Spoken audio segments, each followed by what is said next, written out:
The lawyer's voice crackled through my phone speaker as I sat in my truck outside the hardware store.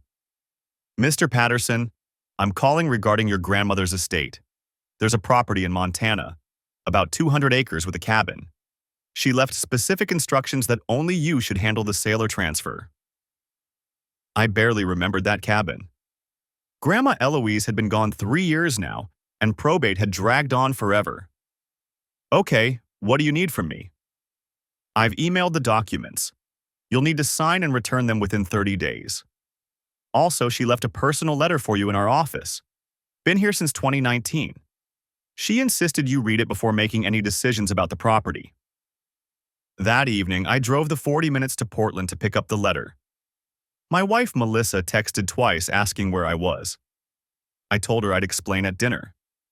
The envelope was thick, cream-colored, with my name written in Grandma's shaky cursive. I waited until I got home to open it. Melissa was in the kitchen, her blonde hair pulled into a messy bun, yoga pants hugging curves that still made my heart skip after 8 years of marriage. Our daughter Emma, 6 years old, sat at the table coloring. "Daddy!" Emma launched herself at me. I scooped her up, kissing her forehead. "Hey, Pumpkin, how was school?" "We learned about butterflies." "That's amazing." I set her down and looked at Melissa. She was scrolling through her phone, barely acknowledging me. That had become normal lately. Her distance, her distraction. "What's that?" She nodded at the envelope. "Something from Grandma's lawyer. I'll read it after dinner." She shrugged and turned back to the stove. Later, after Emma was in bed, I sat in my home office and opened the letter. Grandma's handwriting filled 4 pages. My dearest Tyler, if you're reading this, I've passed on, and that stubborn lawyer finally gave you this letter like I paid him to. I'm writing this in January 2019, and I need to tell you something that's been eating at me. Last month, I was at Providence Hospital for my hip surgery. Room 412. Your wife, Melissa, was there. I saw her in the hallway outside the surgical wing on December 18th, around 2 in the afternoon. She didn't see me. She was with a man, not you. I know what my grandson looks like, Tyler. They were standing very close, and the way he touched her face, the way she looked at him, it wasn't innocent. They went into one of those family consultation rooms together. I waited 20 minutes, and when they came out, her lipstick was smudged and his shirt was untucked. I've thought long and hard about whether to tell you. Maybe I'm a meddling old woman. Maybe I'm wrong. But I raised you after your parents died, and I love you like you're my own son. You deserve the truth, even if it hurts. The man was tall, dark hair, wearing scrubs with a hospital badge. I couldn't see his name, but he worked there. I'm not telling you what to do with this information. I'm just telling you what I saw. The cabin and land are yours alone. I made sure of that in the will. It's separate property, not marital. Whatever happens in your life, you'll always have that place. It was where your grandfather proposed to me, where we spent our happiest summers. Now it's yours. I love you, Tyler. Be strong. Be smart. Grandma. My hands were shaking. December 18th, 2018. I pulled out my phone and scrolled back through old calendar entries. That was a Tuesday. I'd been in Seattle for a construction job, overseeing the foundation pour on a commercial building. 3-day trip. Melissa had been alone with Emma. No, wait. I checked further. Emma had been at Melissa's mother's house that week because she had a stomach bug, and Melissa said she couldn't handle work and a sick kid alone. So Melissa had been completely alone. I opened my laptop and pulled up our shared credit card statements. December 2018. There, December 18th. Lunch at a cafe near Providence Hospital. $43? For one person? No. That was a meal for 2. My chest felt tight. I stood up, paced the small office. This was insane. Grandma had been 87, recovering from surgery, probably on pain medication. Maybe she'd been confused. but the details were so specific. I looked at the letter again. The cabin was separate property. Grandma had known something might happen. She'd protected me. I walked to the bedroom. Melissa was already in bed, reading on her iPad. "Hey," I said. Random question. "Do you remember December 2018? I was in Seattle for a few days." She didn't look up. "That was like 5 years ago, Tyler." "Why?" "Just going through old receipts for taxes. There's a charge at a cafe near Providence Hospital. Were you visiting someone?"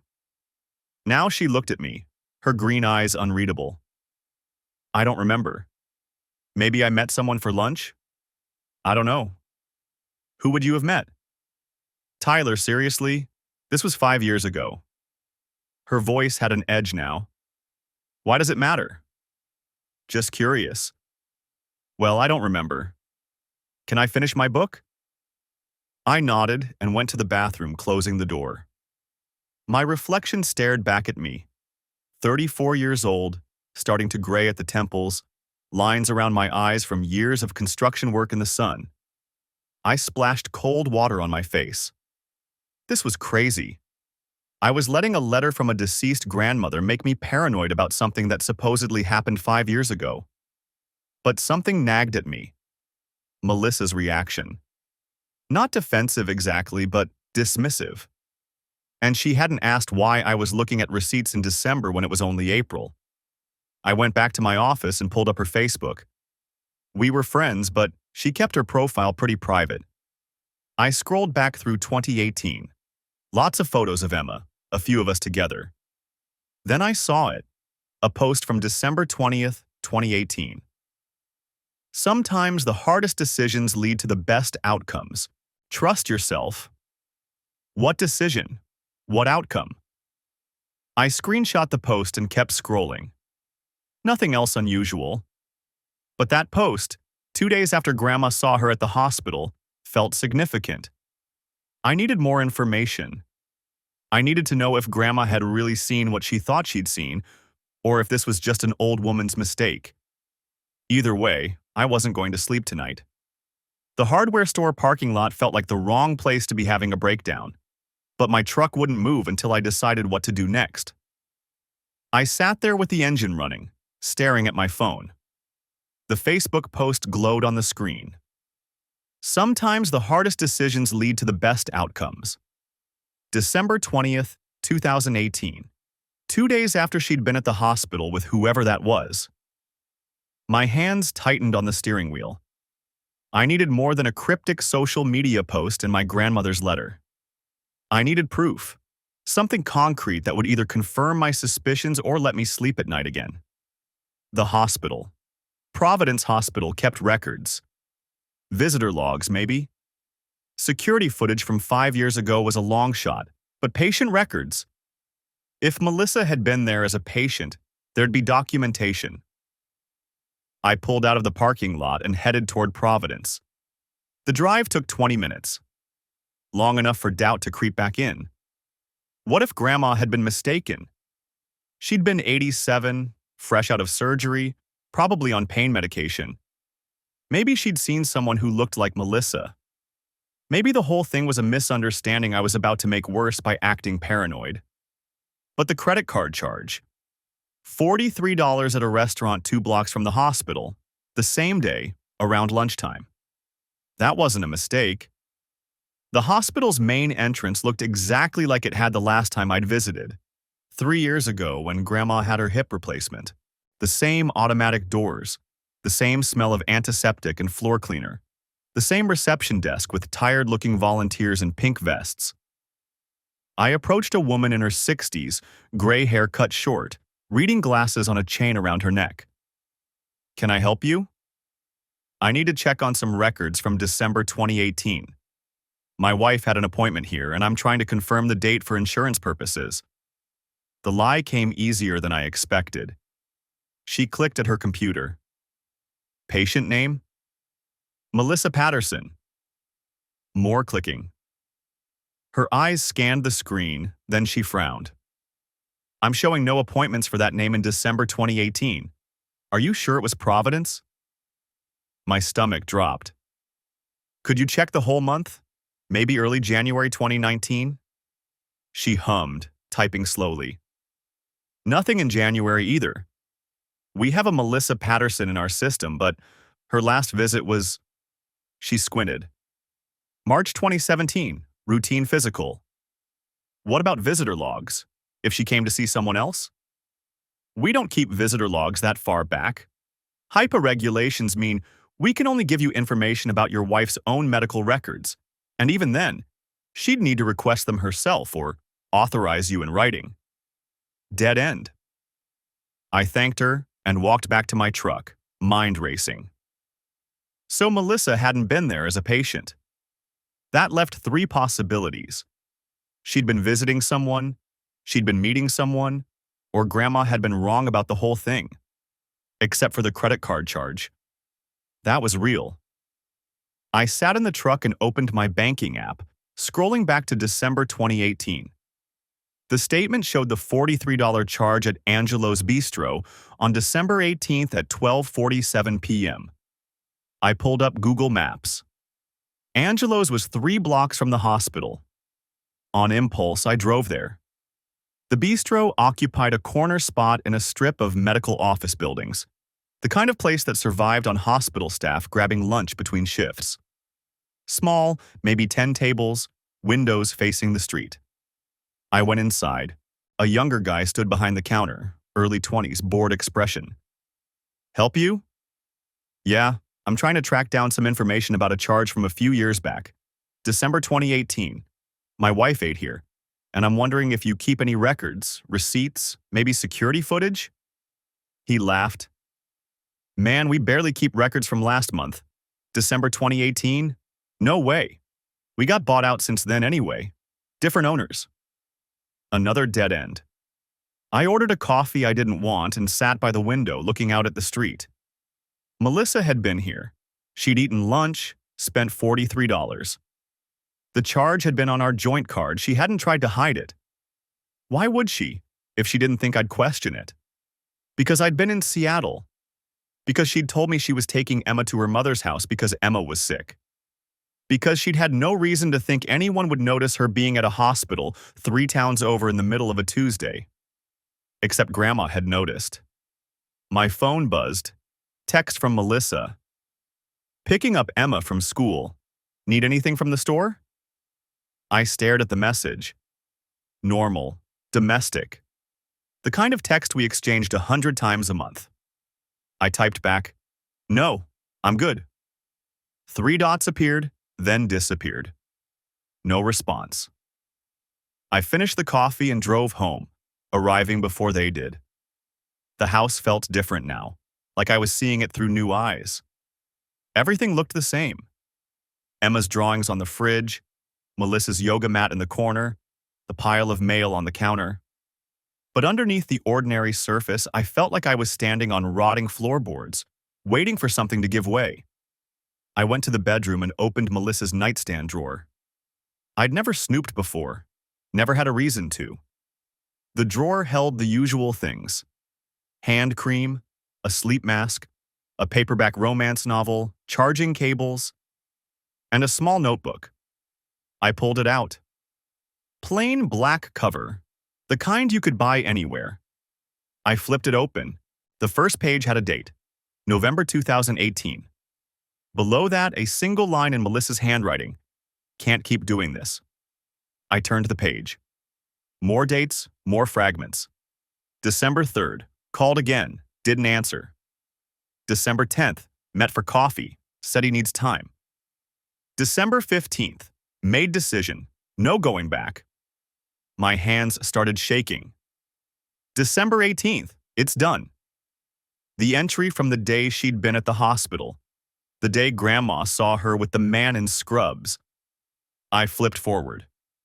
The next entry was dated December 20th, the same day as the Facebook post. Hardest thing I've ever done, but it's the right choice for everyone. After that, nothing. Blank pages. I heard the garage door opening. Melissa and Emma were home. I shoved the notebook back in the drawer and closed it, then walked out to the kitchen, trying to keep my face neutral. Emma burst through the door first, backpack bouncing. Dad, we saw a dog on the way home and it was huge. I picked her up, grateful for the distraction. Yeah? What kind? I don't know, but it was brown and really fluffy. Melissa came in behind her, keys in hand, looking at her phone. She glanced up at me, gave a small smile. Hey, how was your day? Fine, finished the job on Maple Street. Good. She set her purse on the counter, still distracted. I need to start dinner. Emma, go wash your hands. Emma ran off toward the bathroom. Melissa pulled chicken from the fridge, moving through the familiar routine. I watched her, trying to reconcile this woman, my wife, Emma's mother, someone I'd known for over a decade, with the words in that notebook. Can't keep doing this. It's done. Hardest thing I've ever done. You okay? Melissa was looking at me now, eyes slightly narrowed. You seem off. I forced a shrug. Just tired. She turned back to the cutting board. Well, dinner will be ready in 30 minutes. Maybe take a shower or something. Dismissed. Like I was in the way. I went to the bathroom and locked the door, then pulled out my phone and called the lawyer's office in Portland. It rang 4 times before someone picked up. Whitman and Associates. This is Tyler Patterson. I met with Robert Whitman yesterday about my grandmother's estate. Oh yes, Mr. Patterson. What can I do for you? I need to ask about the property. My grandmother specified it was separate property, not marital. If I accept the inheritance, my wife has no claim to it? A pause. That's correct. The trust document was very specific. The property passes to you individually, not as community property. Your wife would have no legal interest in it. And if we were to divorce? Another pause, longer this time. Mr. Patterson, I'm not a family law attorney, but generally speaking, inherited property that's kept separate remains separate in a divorce. Is there something? No, just trying to understand my options. Thank you. I hung up before she could ask more questions. Grandma had known. Somehow she'd known this was coming. That's why she'd structured the inheritance the way she had. Not just as a gift, but as a safety net. I looked at myself in the bathroom mirror. 34 years old, married 8 years, father to a 6-year-old girl. 24 hours ago, I thought I knew my life. Now I didn't know anything, except that I needed answers. Real ones. And I was going to find them. The garage door opener doesn't work. I pressed the button 3 times standing in the kitchen at 6:30 Tuesday evening, watching through the window as absolutely nothing happens. The door stays shut. Melissa's Honda Accord visible through the glass panels, parked at an odd angle like she'd pulled in fast. I try the wall switch. Nothing. The breaker box in the basement shows everything normal. I flip the garage circuit anyway, wait 30 seconds, flip it back. Still nothing. I grab my keys and head out the front door, around the side of the house to the garage's side entrance. The knob turns, unlocked, which isn't like Melissa. She's paranoid about locked doors. The smell hits me first. Oil. Fresh motor oil, strong enough to taste. I flip the light switch. Melissa's sitting in the driver's seat of her Accord, windows down, staring straight ahead at the closed garage door. The hood's propped open. There's a man in the back seat I've never seen before. Late 30s, dark hair, wearing blue scrubs with a hospital ID badge clipped to the pocket. They both freeze when the light comes on. For maybe 3 seconds, nobody moves. Nobody breathes. Then Melissa's door opens and she's stumbling out, her shirt buttoned wrong, her hair a mess. Tyler, this isn't... We were just... The man in the back seat doesn't move. He's looking at me like he's calculating distances, exit strategies. Get out of the car. My voice doesn't sound like mine. He doesn't move. I said get out of the car. He opens the door slowly, hands visible, like I'm law enforcement. When he stands, I can see his name badge clearly. Andrew Bishop, RN, Providence Hospital. Providence Hospital. December 18th, 2018, room 412. You. The word comes out flat. You're him. Andrew, because apparently we're on a first-name basis now, glances at Melissa. She's backed up against her workbench, arms wrapped around herself. Tyler, please just listen. How long? It's not what you think. How long have you been screwing him in our garage? She flinches. Andrew takes a step toward the side door I came through. Don't. I move to block it. Don't you dare walk out of here. Man, I don't want trouble. Then you shouldn't have been in my wife's back seat with the hood up and the windows down. I look at Melissa. How long? It's not like that anymore. Anymore. The word tastes like oil and metal. So there was a more. When? She's crying now, mascara running. It ended years ago, I swear. We were just talking. Talking. I walk to the Accord, look in the back seat. There's a blanket bunched up on the floor. Her purse is open on the front passenger seat, contents spilled. Lipstick, compact, breath mints. With her shirt buttoned wrong and you hiding in the back seat. That kind of talking. Andrew's edging toward the door again. I grab a grease pen from Melissa's workbench. She keeps it for marking parts, and walk to the windshield. Start writing. December 18th, 2018. My hand's shaking, but the letters come out clear, black against the glass. What are you doing? Melissa's voice goes high, panicked. I keep writing. Providence Hospital. Room 412. Tyler, stop. Angelo's Bistro. 43. Andrew's at the door now, hand on the knob. You leave, I tell him, still writing, and I call your hospital. I call your wife. You are married, right? Ring on your finger says you are. I call everyone you know and I tell them exactly where I found you tonight. His hand drops from the knob. I write the last line across the bottom of the windshield. It's done. December 18th, 2018.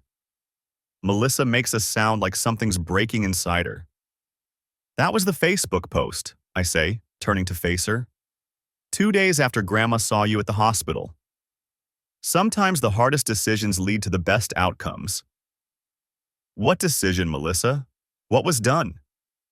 She's sobbing now, can't catch her breath. Andrew speaks for the first time since getting out of the car. She ended it, that day, December 18th. That's what the post meant. Shut up, Melissa gasps. Just shut up. She called me to the hospital on my break, he continues, voice flat, factual. Said we couldn't keep doing this, that she'd made her choice. Chose you. Chose Emma. How noble. I'm still holding the grease pen. And yet here you are, 5 years later, in my garage. He called me last week, Melissa whispers. Said he was going through a divorce, that he'd made a mistake letting me go. I told him no. I told him I couldn't. But he kept calling and I just wanted to see him one more time, to get closure. Closure. The word sounds insane. In the back seat of your car. We didn't. Your shirt's buttoned wrong. Your hair's a wreck. There's a blanket on the floor. We were just talking, she insists, but her voice breaks on the last word. I look at Andrew. Get out. Tyler, get out. He looks at Melissa one more time. Something passes between them, something I can't read. Then he's gone, the side door closing behind him with a soft click. Melissa and I stand there in the oil-smelling garage, her Accord between us with 5 years of lies written across the windshield in grease pen. I need you to leave, I tell her. This is my house. I need you to leave this garage right now, go inside and pack a bag. You're going to stay somewhere else tonight. Tyler, please. Now, Melissa. She goes. I hear her footsteps on the concrete, the side door opening and closing. Through the window, I watch her cross the yard toward the house, stumbling once on the uneven grass. I stand there looking at the Accord with its hood up and its secrets written in grease pen across the windshield. The oil smells stronger now. I crouch down, look underneath. There's a puddle forming. Small, but growing. I get my work light from the shelf, shine it under the car. The oil pan's intact, but the drain plug's loose. Not finger tight, but loose enough that oil's seeping out, drip by steady drip. Had they been working on the car? Or had something else happened? Some frantic movement that jarred something loose? I don't want to know. I tighten the drain plug with a wrench from my toolbox, but the damage is done. There's maybe 2 quarts of oil on the garage floor, spreading in a dark slick toward the drain. My phone buzzes. Melissa. Please, can we talk about this? I don't answer. Another buzz. I'll go to my sister's, but please, it's not what you think. I look at the windshield, at the dates, at the evidence written in black grease pen. It's exactly what I think, I type back. And you're going to tell me everything, every detail, every date, every lie, or I'm calling a divorce lawyer tomorrow morning. 3 dots appear, disappear, appear again. Okay. I hear her car start in the driveway. She must have the spare key for her Accord on her keyring. The engine sounds rough. The low oil light's probably screaming at her, but she's driving anyway, backing out of the driveway and disappearing down the street. I'm alone in the garage with the oil slick and the grease pen confessions and the smell of other people's secrets. The garage door opener still doesn't work. I check it. Someone's unplugged it. Recently, judging by the dust pattern. Melissa, probably, wanting to make sure I couldn't open the door from inside the house. Couldn't interrupt whatever was happening in that back seat. I plug it back in. Test it. The door rumbles up, letting in the cool April evening air. Then I unplug it again. Walk to my truck. Drive to the 24-hour hardware store on Route 9 and buy a welding torch kit and a 5-gallon oil drain pan. The clerk rings me up without comment, though he looks at the combination of items twice. I drive home, park in the driveway, carry my purchases into the garage. The oil slicks spread further. I set up the drain pan under the Accord, loosen the drain plug all the way, and watch the rest of Melissa's oil pour out into the pan. Every last drop. Then I close the garage door from the inside and get to work on the tracks. The borrowed welding torch sits heavy in my hand, flame hissing blue in the dim garage. Andrew's sedan blocks the driveway behind Melissa's car, both vehicles trapped inside with us. Tyler, please! Melissa's voice cuts through the space between us. I don't look at her. Can't. Instead, I move to the garage door track, the one on the left side where the rollers guide the door up and down. The metal gleams dull in the overhead light I flipped on 10 minutes ago. What are you doing? Andrew's voice pitches higher. He's still standing by the car, shirt half tucked. Making sure we finish this conversation. I lower the torch tip to where the track meets the wall bracket. Nobody leaves until I hear everything. That's insane. Is it? I glance at him now. You drove here, to my house, while I was working. You got in a car with my wife, in my garage. The torch flame dances. Seems pretty insane to me, too. Melissa steps forward. Tyler, I told you nothing happened.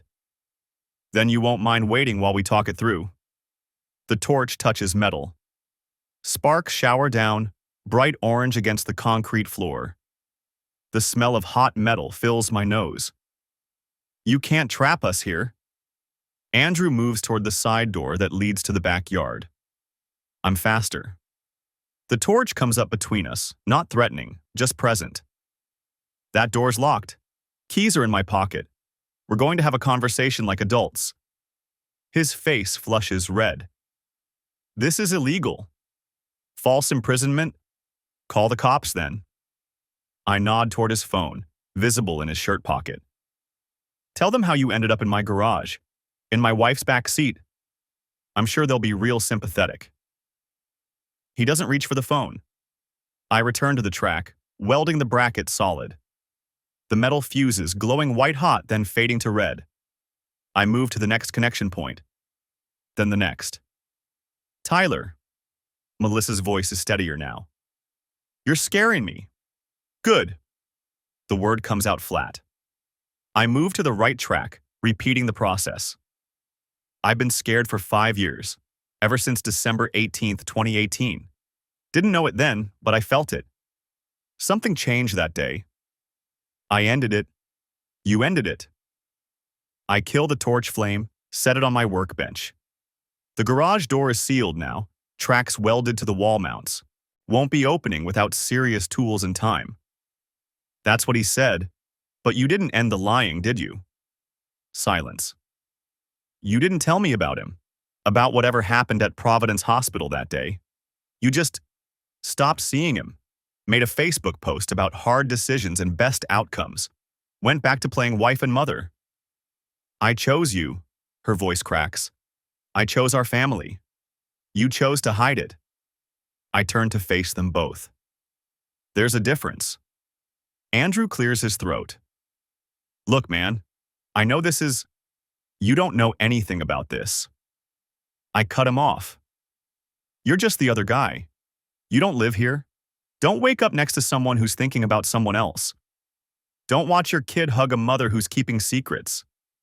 His mouth closes. I look at Melissa. So here's what's going to happen.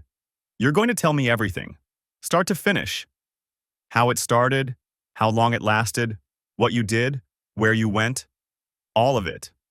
Tyler, everything.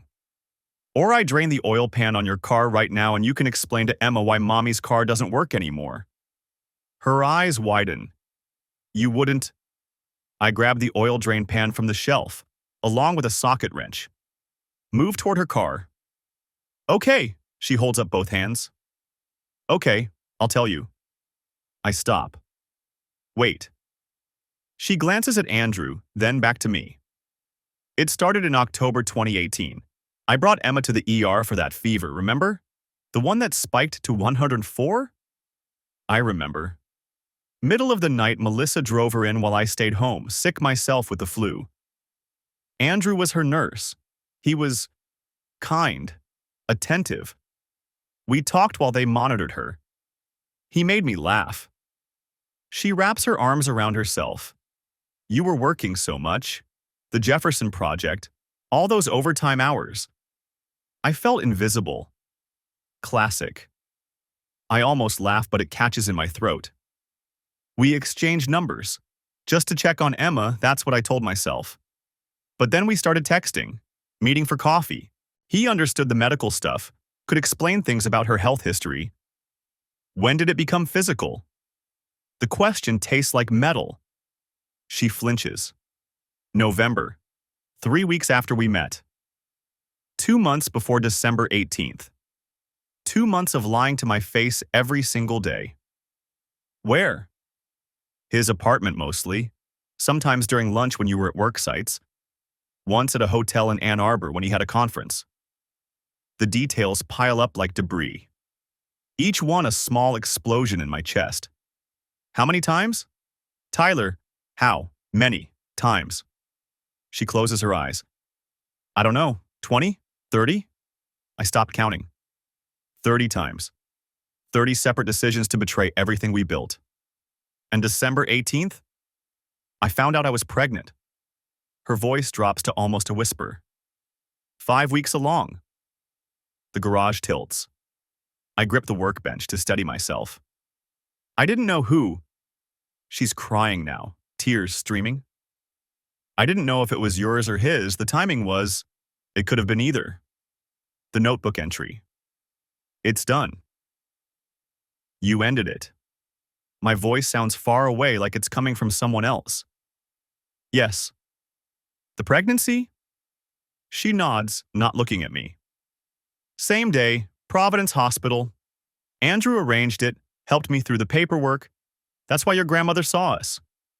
I was Emotional laughter. He was comforting me. The Facebook post makes 6 cents now.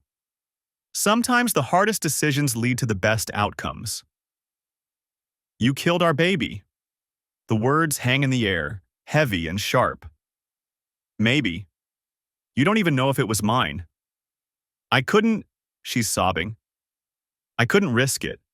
Couldn't risk you finding out. Couldn't risk having his child. Couldn't. So you just erased it. Erased the evidence. Went home and pretended everything was fine.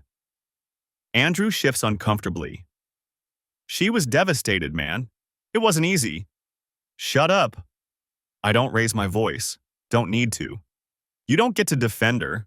You helped her lie to me for 5 years. I didn't know you existed at first. But you figured it out. And you kept seeing her anyway. He has no response to that. I turn back to Melissa. Why did he contact you now?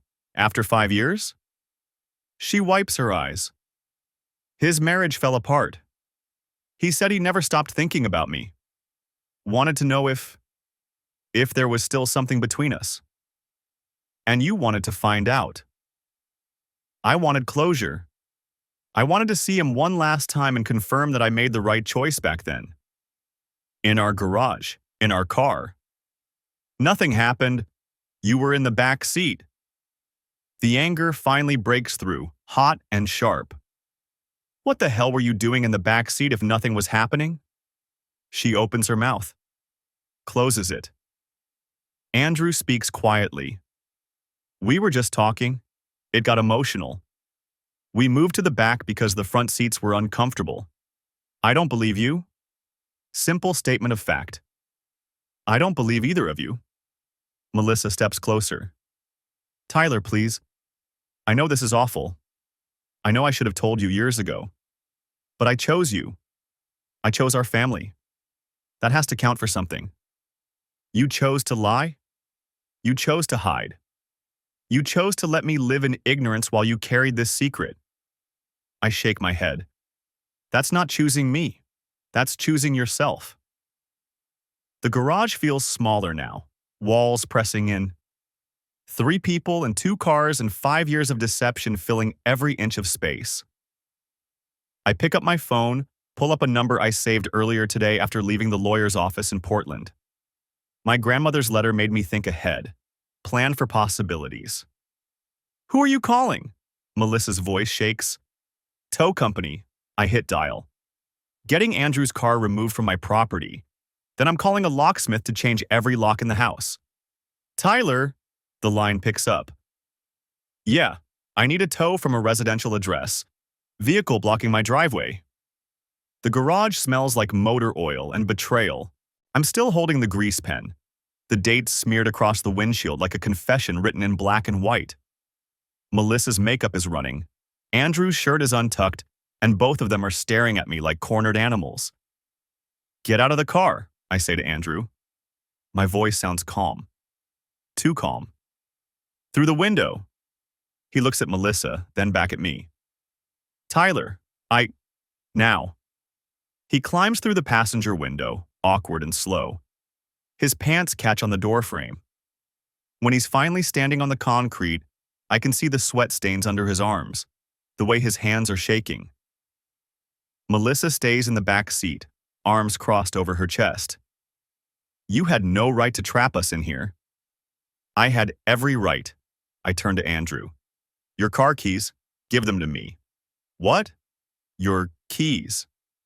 He reaches into his pocket, pulls out a key fob. I snatch it from his hand and walk to the side door, the one that leads into the house, the one I didn't weld shut. I unlock it, step outside into the driveway, and find his car parked 2 houses down. A gray Honda Accord. Trying to be discreet, I click the unlock button, open the driver's door, and pop the hood. The engine's still warm. He wasn't here long before I came home early. Maybe 20 minutes? Maybe less. I find the oil drain plug and crouch down. No pan, no container. I just loosen it and let the oil pour onto my driveway in a black puddle that spreads toward the street. 5 quarts? Maybe 6. It takes 3 minutes to empty completely. When I'm done, I close the hood, lock the car, and walk back to the garage. Andrew's standing near the workbench, looking at his phone. Melissa's out of the car now, leaning against the hood with her arms still crossed. Neither of them has tried the side door. They're waiting for me to let them out, like I'm the warden and they're inmates. Your car's outside, I tell Andrew. 2 houses down. You can leave whenever you want. He looks confused. You just said, I said get out of the car. I didn't say you couldn't leave. I toss his keys at his feet. Go ahead, drive away. He picks up the keys, glances at Melissa one more time, and heads for the side door. He doesn't say goodbye, doesn't apologize again. Just leaves. I wait. 30 seconds. 45. Then I hear it. The engine turning over, sputtering, catching. The sound of him pulling away from the curb. He'll make it maybe 2 miles before the engine seizes. Maybe 3 if he's lucky. Melissa's watching me. What did you do? Drained his oil. Her eyes widen. Tyler, that's what? I step closer. Petty? Cruel? Not as cruel as what you did. Not even close. She looks away. I told you nothing happened tonight. You told me a lot of things. I point at the windshield, at the dates I wrote in grease pen. December 18th, 2018. That's the day you killed my child. It was mine or it was his, Melissa. Either way, you didn't give it a chance. My chest feels tight. My hands are still shaking. You didn't even tell me you were pregnant. Because I didn't know whose it was. Her voice cracks. I didn't know, Tyler. I couldn't bring a baby into this mess. So you cleaned up the mess. You ended the affair, you got rid of the problem, and you came home like nothing happened. I shake my head. And I believed you. For 5 years, I believed everything was fine. She wipes her eyes. It was fine. We were fine. We were living a lie. No. She steps toward me. No, Tyler. I made a mistake. A horrible mistake. But I ended it. I chose you. I chose our family. You chose to hide the truth. Because I didn't want to lose you. She's crying now, mascara streaking down her cheeks. I didn't want to lose Emma.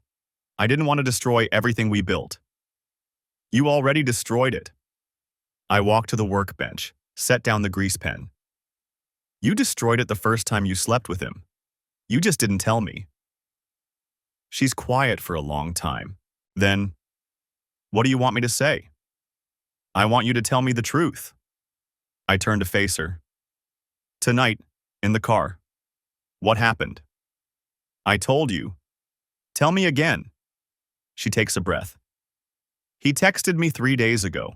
Said he needed to talk. Said it was important. I ignored him at first, but he kept texting. So I agreed to meet him. Just to talk. Just to get closure. Closure. Yes. And you chose our garage, at night, while I was at work. I didn't want to meet him in public. I didn't want anyone to see us. So you brought him here, to our house, to our garage. I laugh, but it sounds bitter. And you expect me to believe nothing happened. Nothing did happen. You were in the back seat, Melissa. Both of you. Windows down, hood up. What was I supposed to think? We were talking, she's almost shouting now. That's all. I swear to God, Tyler, we were just talking. About what? About the past. About what happened. About… She stops, looks down. About the baby.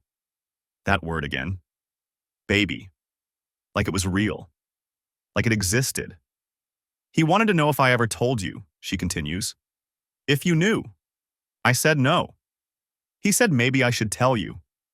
That you deserve to know. And what did you say? I said it was none of his business. She looks up at me. I said I'd tell you when I was ready. 5 years, Melissa. You had 5 years to get ready. I know. And you never were. No. Her voice is barely a whisper. I wasn't. I walk to the side door, open it. Get out. Tyler, get out of my garage. She hesitates, then walks past me into the house. I hear her footsteps on the stairs, the sound of our bedroom door closing. I stay in the garage.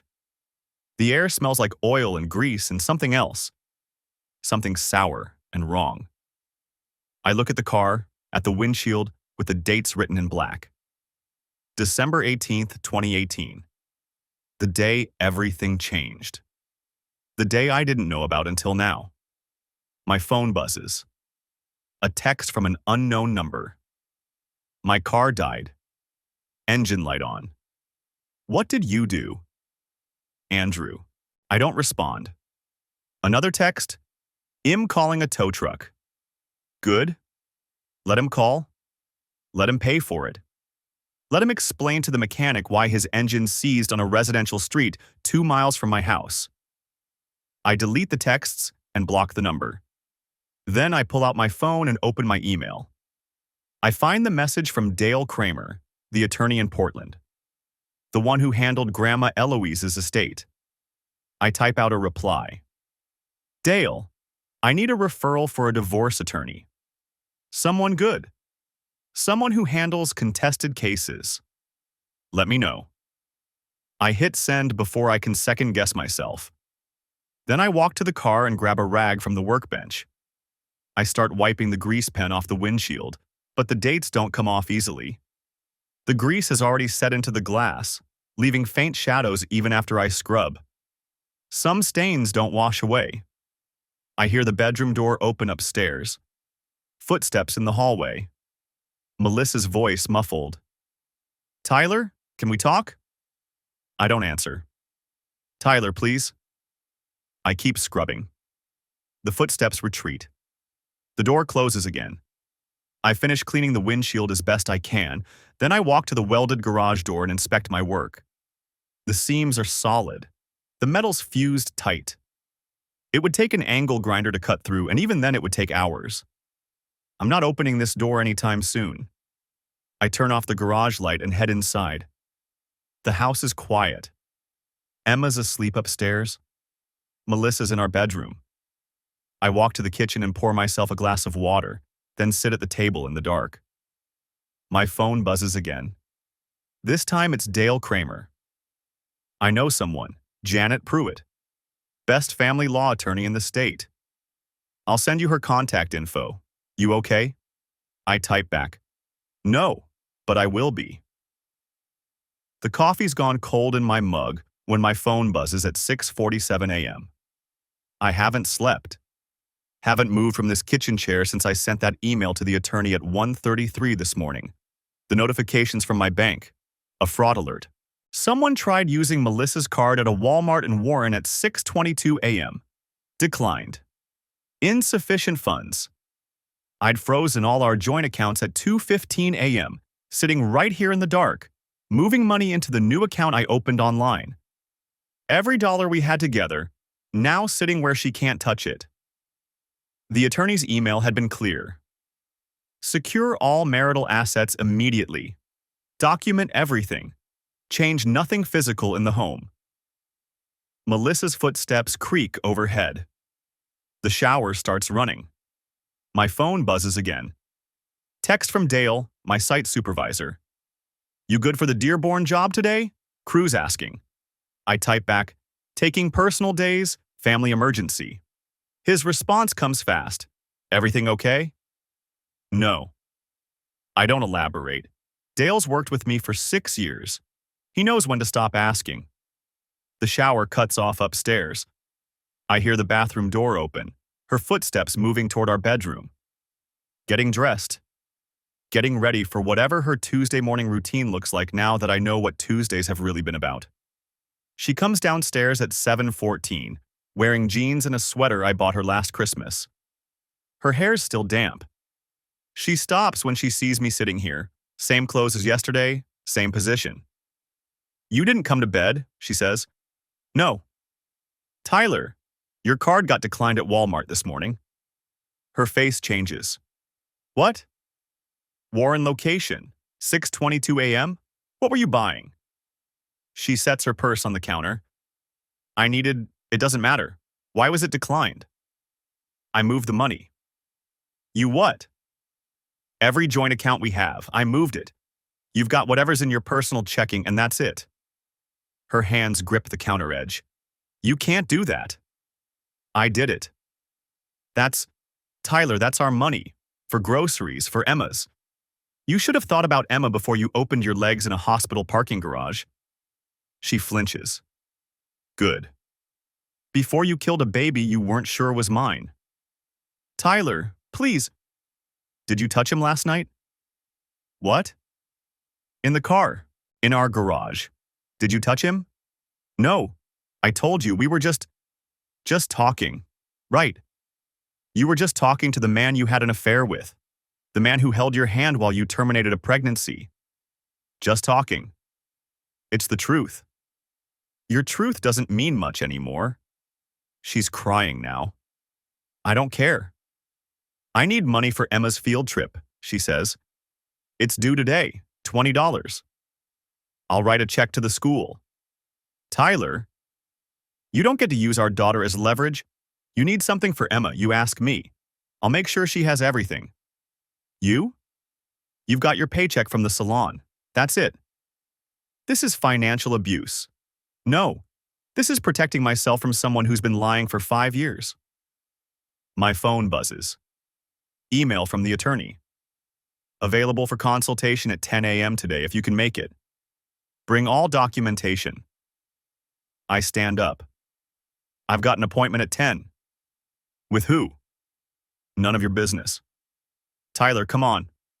Where's Andrew's car right now? She blinks. What? His car, the one I drained the oil from. Where'd it end up? I don't know. He called a tow truck. Where'd they take it? Some shop in Roseville. Why does it matter? What shop? I don't remember the name. Tyler, why? Because I want to know if he's stupid enough to tell them what really happened. If he mentions finding his car sabotaged in my garage. Her face goes pale. He won't? How do you know? Because he doesn't want his ex-wife finding out he was here. She'd use it in their custody case. He's got kids? 2 boys, 7 and 9. And he was willing to risk seeing them to meet you in a garage. She doesn't answer. What's his ex-wife's name? Why? Because maybe she deserves to know what kind of man she divorced. Maybe it'll help her case. Tyler, don't... What's her name? Jennifer. Jennifer Bishop. I pull out my phone, open Facebook, start typing. Tyler, please don't do this. Why not? You didn't think about consequences 5 years ago. Why should I now? Because you're better than this. I look up at her. Am I? Because right now I feel like burning everything down just to watch it go. That's not you. You don't know who I am anymore, just like I don't know who you are. I find Jennifer Bishop in about 30 seconds. Profile picture shows a woman with dark hair, glasses, 2 boys on either side. Her relationship status says divorced. Her most recent post from yesterday, first day of spring soccer. So proud of my guys. Boy mom, moving forward. My finger hovers over the message button. Tyler, Melissa's voice cracks. Please, those kids don't deserve, neither did ours. What? The one you killed. That kid didn't deserve to die because you couldn't keep your vows. That's not fair. None of this is fair. My voice echoes in the kitchen. Upstairs, I hear Emma's door open. Small footsteps padding toward the stairs. I lower my voice. None of this is fair, but I'm done being the only one who loses. Daddy? Emma appears in the doorway, rubbing her eyes. Why are you yelling? Melissa moves toward her. Sweetie, go back upstairs. I want Daddy. Emma walks past her mother, straight to me. I pick her up and she wraps her arms around my neck. She smells like the lavender detergent we use on her sheets. Are you and Mommy fighting? She asks. Yeah, baby, we are. About what? Grown-up stuff. Nothing for you to worry about. Is it bad? I look at Melissa over Emma's shoulder. Yeah, it's pretty bad. Are you going to fix it? I don't think I can. Melissa's crying harder now, but she's trying to stay quiet. Emma notices anyway. Mommy's sad, Emma says. I know. You should say sorry. I'm not the one who needs to apologize. Emma pulls back to look at my face. Mrs. Klein says we should always say sorry when someone's sad. Mrs. Klein's your teacher, right? Yeah, she's nice. I'm sure she is. But sometimes grown-ups hurt each other in ways that sorry doesn't fix. What do you do then? I don't have an answer for that. Melissa wipes her eyes. Emma, sweetie, let Daddy put you down.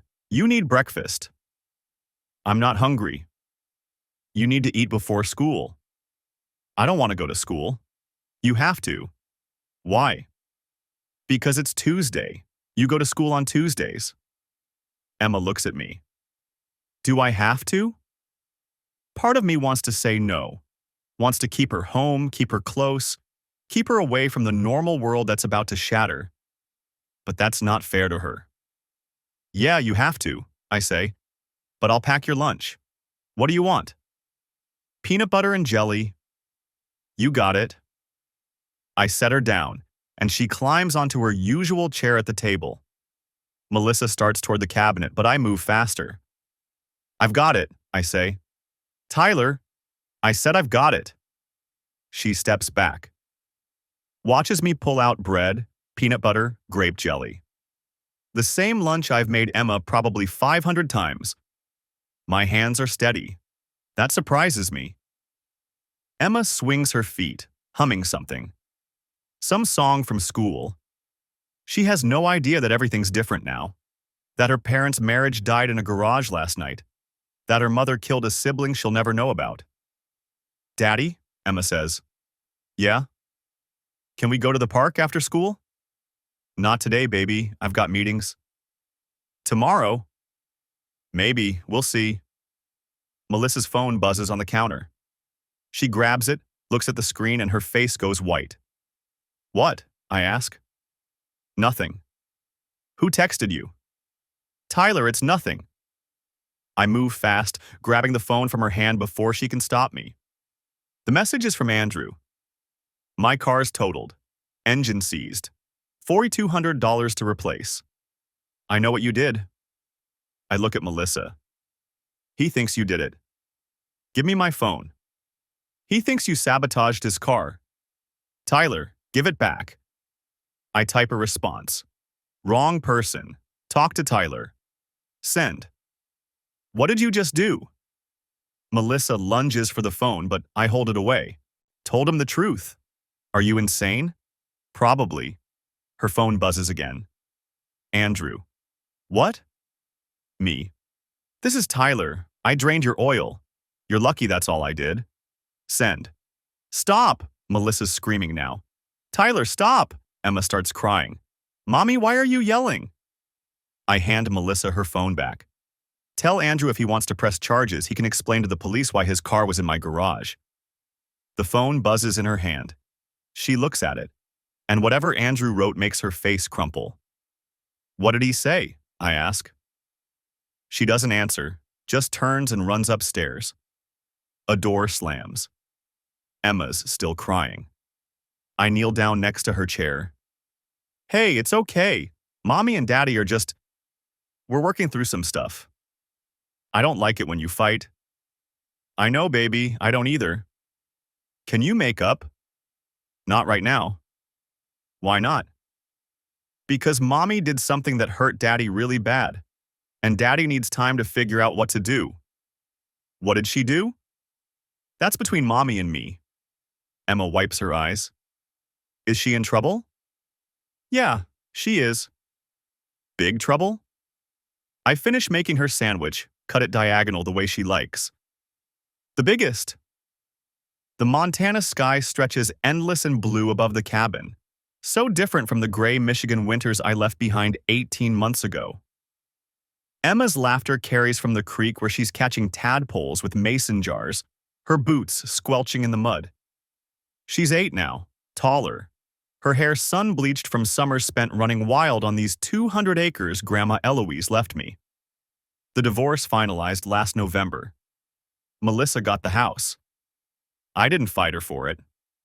Too many ghosts in those walls, too many lies soaked into the foundation. She got her car too after I paid to fix the damage I'd caused. My attorney said it was unnecessary, but I did it anyway. Not for Melissa, for myself. I kept the cabin, the land, the one thing that was mine alone. Emma stays with me from June through August, then alternating holidays. Melissa didn't contest the arrangement. I think she knew better than to fight after everything came out. The affair, the pregnancy, the 5 years of deception. Her attorney tried to paint me as unstable, pointed to the welded garage door, the drained oil, the frozen accounts. My attorney pointed to the documented infidelity, the secret abortion, the pattern of lies. The judge wasn't sympathetic to either of us, but the custody arrangement stuck. Andrew's ex-wife Jennifer got what she needed for her custody case. I did send her that message, back in the heat of everything. Told her where her ex-husband had been the night his car died. She used it. Andrew sees his boys every other weekend now instead of shared custody. Sometimes I feel guilty about that. Most times I don't. I haven't spoken to Melissa since the final hearing. We communicate through a co-parenting app. Nothing but logistics and schedules. Emma asks sometimes why Mommy and I can't be friends. I tell her some broken things don't get fixed, they just get managed. The construction company I started here is small, just me and 2 guys from town, building custom homes for people escaping to Montana like I did. The work's good, honest. I sleep better now than I have in years. Emma splashes toward me, jar held high. Daddy, look, I got 6. I examine her catch, tiny tadpoles swimming in circles. That's a record. You keeping them or letting them go? Letting them go. They need to be with their families. Something twists in my chest, but I smile. That's good thinking, Em. She dumps the jar back into the creek, watches the tadpoles scatter. Do you think Mommy misses me? I know she does. Do you miss her? I consider lying, giving her the easy answer. But Grandma Eloise raised me to value truth, even when it cost something. I miss who I thought she was, I say. But that person maybe never existed, not the way I believed. Emma thinks about this, her face serious. In that way kids get when they're processing adult concepts. Mrs. Patterson says everybody makes mistakes. Your teacher's right. Everybody does. Did you make mistakes too? Yeah, baby, I made plenty. Like what? I trusted too much without asking questions. I ignored things that didn't feel right because I wanted everything to be okay. And when I found out the truth, I got mean. Did things I'm not proud of. Like what? That's between me and Mommy. She accepts this, turning back to the creek. A hawk circles overhead, riding thermals in the afternoon heat. The mountains rise purple in the distance, snow still clinging to the highest peaks even in July. My phone buzzes. The co-parenting app. Melissa. Emma's school registration is due next week. Can you send her birth certificate? I type back, I'll mail it tomorrow. 3 dots appear, then disappear. No response comes. There was a time I would have read into that silence, wondered what it meant, what she was thinking. Now I just pocket my phone and watch my daughter hunt for more tadpoles. Daddy, Emma calls. Can we stay here forever? You want to? Yeah, it's quiet. I like quiet. Me too, baby. Mommy's house is loud now. Her boyfriend plays music all the time. This is new information. I file it away, feeling nothing. No jealousy, no anger, just a distant recognition that Melissa's life is continuing without me, same as mine is without her. You like him? I ask. Emma shrugs. He's okay, he's not you. That's okay, he doesn't have to be. Do you have a girlfriend? Nope. Why not? Because I'm still figuring out who I am without being married to your mom. That takes time. How much time? Don't know yet. I'll tell you when I figure it out. She seems satisfied with this answer. Goes back to her tadpole hunting. The sun's starting its slow descent toward the mountains. In a few hours, we'll grill burgers on the porch, then sit by the fire pit and look at stars you can't see in the city. Emma will fall asleep in the hammock, and I'll carry her inside to the bedroom I built for her last winter. Pine walls, a window facing east so she wakes up with the sunrise. This life isn't what I planned. Isn't what I thought I wanted when I married Melissa 9 years ago, full of hope and promises we both believed we'd keep. But it's honest. It's mine. And most days, that's enough. Grandma Eloise knew what she was doing when she left me this place. Not just the land and the cabin, but the escape route, the fresh start. The reminder that some inheritances aren't about money or property. They're about knowing when to let go of what's killing you and grab hold of what might save you. I learned that lesson the hard way, in a garage that smelled like motor oil and betrayal, staring at dates written in grease pen on a windshield that showed me everything I'd been too blind to see. Some people say forgiveness is the path to peace. Maybe they're right. But I've found peace in acceptance instead. Accepting that Melissa made her choices, I made mine, and we both have to live with the consequences. Accepting that Emma will grow up in 2 houses instead of 1, and that's sad, but not fatal. Accepting that trust, once shattered, doesn't rebuild the same way twice. The truth doesn't always set you free. Sometimes it just shows you where the exit is and leaves you to decide if you're brave enough to walk through it. I walked through. And on the other side, in this Montana valley with my daughter catching tadpoles in a creek that's run clear for 1,000 years, I found something I didn't know I was looking for. Not happiness exactly, but the possibility of it. The space where it might grow again, given time and truth and the kind of quiet that lets you hear yourself think. That's enough. For now, it's enough. "Daddy!" Emma shouts.